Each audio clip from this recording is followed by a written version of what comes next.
Whoa, you have got to be an artful dodger. Now, Amy says this is going to be the tough part. Look at this. Without a crossing guard, they talk about the possibility of blowing out this entire parking lot. Look at this. Somebody who went skiing today, they're in for a big surprise. Robert, there is, all day and into the night, we've seen many people stop by this home and offer their condolences. Talk about a contrast with a Comcast cable running through the middle of it. And when he got to about 7 in that countdown, police fired 2 shots, and he died. Very warm. Let me feel. Wow. It's really warm. Move over. The Mountain View Golf Course in West Jordan. Kerry Kinsey, ABC4 News. Randall? I don't buy it, Kerry. Harry, can the people who live there go home tonight?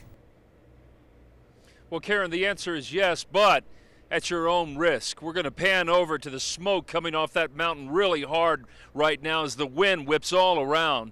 Tonight, you're going to meet a man whose home was spared by the fire and another man who wasn't so lucky.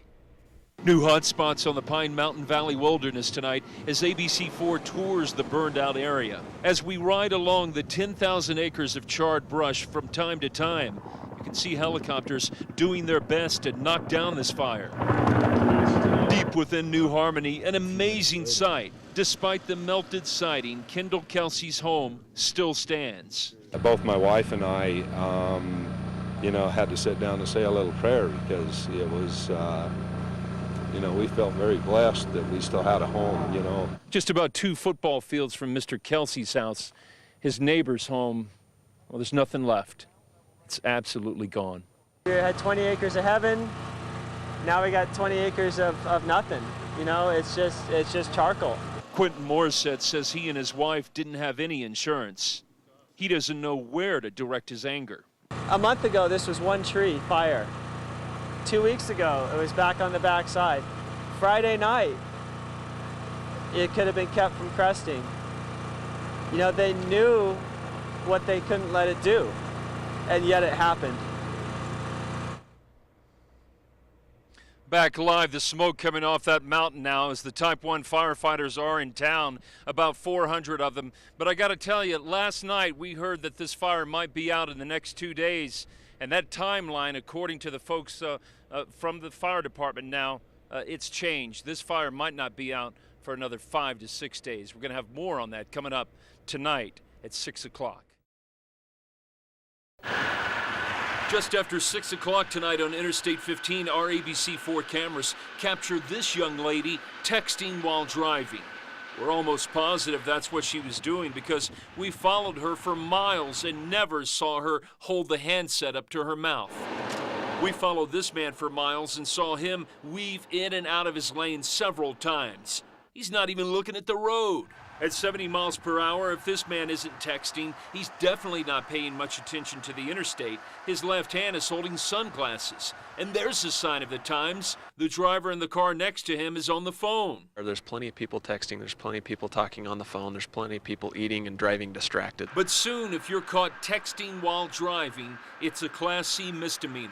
I really like this one. The new law against driving while texting is great news to Linda Mulkey. Her daughter Lauren was killed almost 2 years ago by a man who was texting while driving. Linda wrote many state representatives hoping to get this law passed. I think that it's going to deter a lot of people from texting as they drive. Probably won't reach everybody, but it will reach some. 16 people have died on Utah roads in the last 4 years because of texting or cell phone use.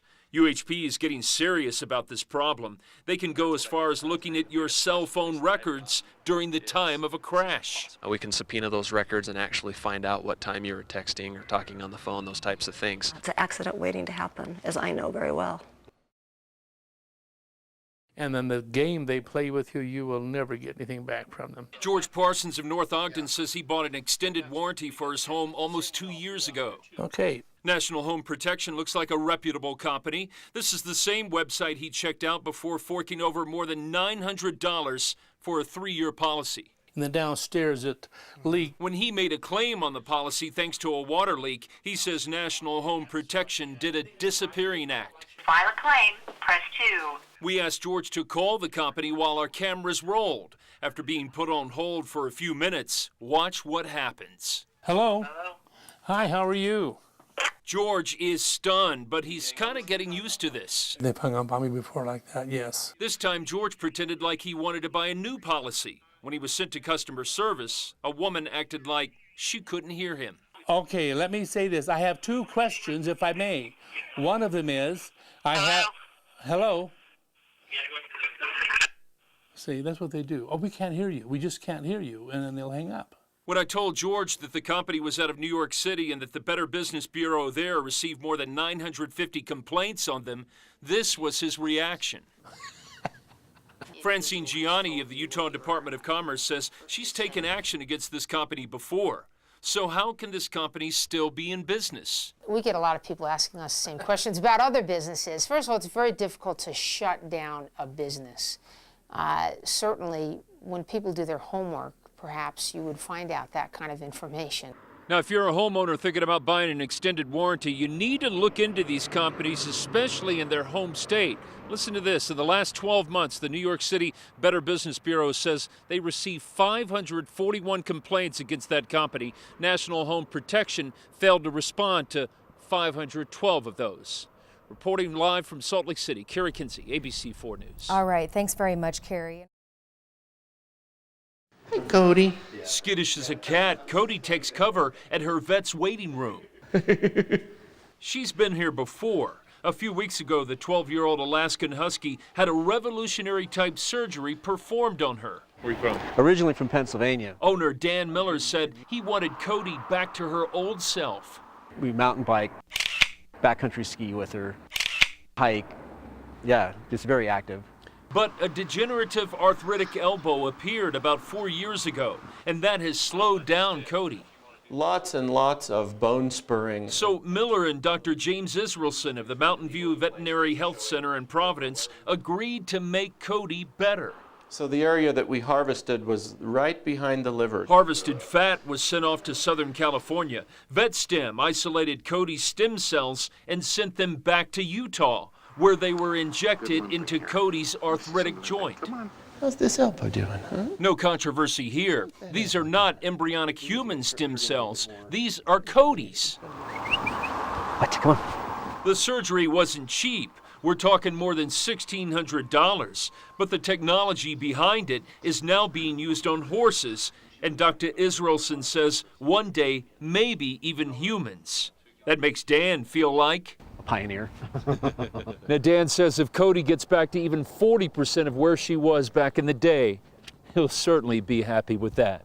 In Cache County, Kerry Kinsey, ABC 4 News. Montgomery County officials are now confirming 2 human cases of the West Nile virus. Police are trying to get to the bottom of a quadruple murder in the Clear Lake area. They're having a tough time battling this fire because of the stacks and stacks of tile. Good evening, breaking news. A small plane makes a crash landing in Tooele County, even as Republicans and some protesters criticize their action. I'm Erica Edberg. And I'm Kerry Kinsey. We'll get to those top stories in just a moment, but first on 4. The big porterhouse. That's it.